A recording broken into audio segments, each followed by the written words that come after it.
Ito yung kamuting kahoy na sinasabi nila na galing Malaysia, na napaka labo. Ito yun, yung kuluan mo lang saglit lang, tapos pag bumuka na siya, luto na agad. Ang dami kasing klase na kamuting kahoy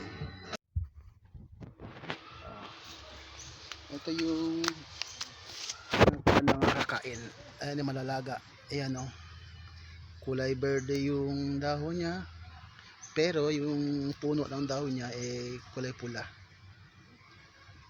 Ito po yung malalaga na kwan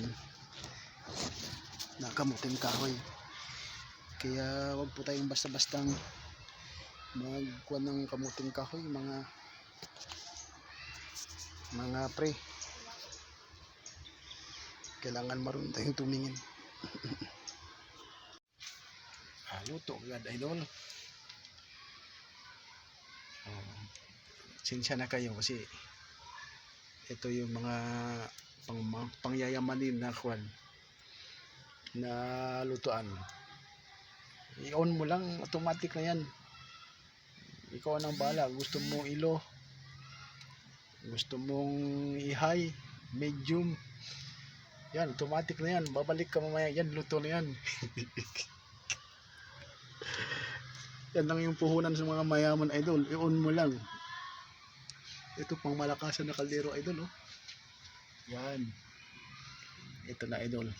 Lulutuin natin yung pagkain ng mga mayayaman ngayon, mga idol. Oops. Mikos muna tayo. Antay muna tayo, idol. Ayan na po siya.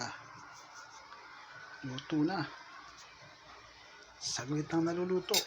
Yan sinasabi ko, yung sinasabi ko na ako, nabibiyak siya yan.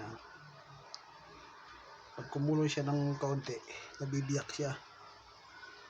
At saka napakalabo niya, no? Oh, yun. Sarap. Oh. Napakalabo niya. Yun.